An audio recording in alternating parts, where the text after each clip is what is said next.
Sword and Shield base set. Rebel Clash. Darkness Ablaze. Champion's Path. Vivid Voltage. Shining Fates. Battle Styles. Chilling Rain. Evolving Skies. Celebrations. Fusion Strike. Brilliant Wow. Stars.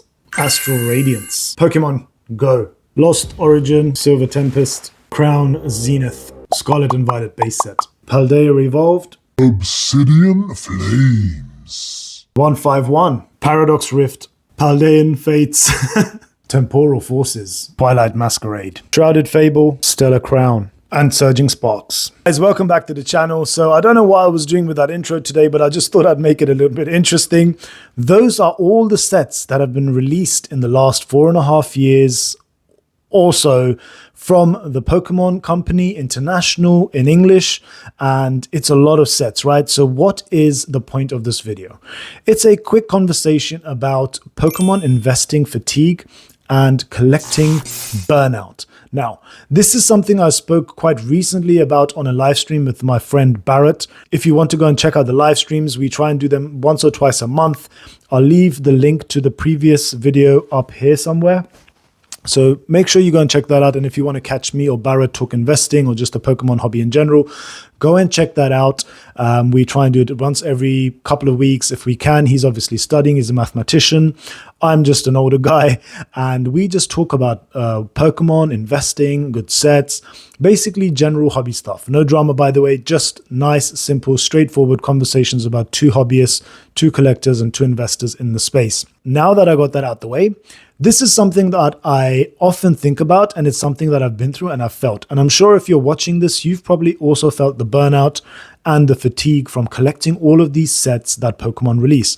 It seems like every other month there's a new set coming out and there's just so much to buy, which is overwhelming, even for somebody like myself. Now, I'm not saying I am a huge, big-time, big daddy investor. I'm just the average guy who has a few booster boxes, a few cases here and there, and I invest and buy and collect things that I like in the hobby. Now, I do like to complete certain eras. So for example, in Sword and Shield, I own every booster box, multiples of some booster boxes, cases of some booster boxes, as well as all the ETBs for specialty sets. It's the same for Scarlet and Violet. Sun and Moon and X and Y, I own some boxes from those eras, but they're just too expensive for me to justify spending all that money. And that's kind of the point of this video. So stick with me and I'll tell you what I mean, right? So with so much being released on a regular basis, it can be a situation where you feel burnout and fatigue because you're buying every other month something new. Now, what's the point of this video? The point of this video is to reassure you that, listen, you absolutely do not have to buy every single set that comes out, okay? All of those sets I named are literally all of the sets in the last 4.5 years. With all of the information and data out there, thanks to the internet, we know about stuff way before it is coming available. Now, this can cause a lot of FOMO in a lot of people. I've been guilty of this where I feel FOMO and I need to jump on board early. Now, what have I learned in the last 3 or 4 years of actively collecting Pokemon sealed product? The number one thing I've learned is this: you can take your time and you can miss opportunities. If you're somebody who's a completionist and you want a booster box or ETB of every set, you will be able to get them at reasonable prices fairly early on into the drop. I wouldn't say right at release if you can get stuff from the Pokemon Center or from a retailer that offers it at a good price. Shout out Pokeani.com. Make sure you use this promo code from Pokeani to get $5 off any orders over 50 or more. You will also receive a free pack courtesy of Brian. So make sure you go and check him out if you do want to buy any sealed product and you are in the United States or Canada.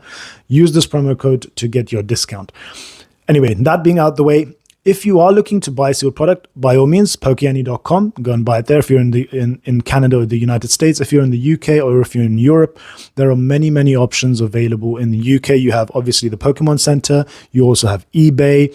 You have, and I'm not sponsored by them, but Chaos Cards. You've got Magic Madhouse. You've got a bunch of good online retailers that will sell you product at reasonable prices.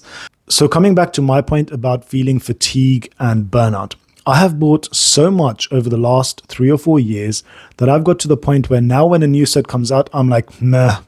You know, it's like, do I have to collect everything? If I'm collecting, yes, because my goal is to own at least a booster box or ETB of a specialty set of everything that comes out from now into the future.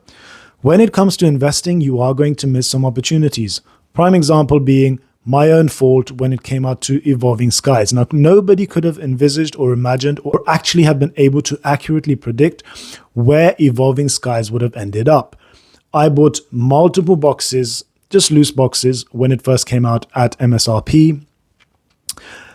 And I ripped them open. I ripped them open because I'm a degenerate. I love opening packs. Now, had I kept those boxes, they would have been worth thousands and thousands of dollars and pounds.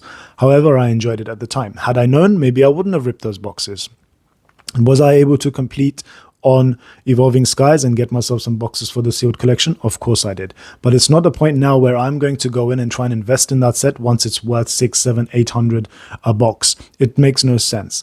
And what's the point of me telling you this is that, look, I missed out on Evolving Skies.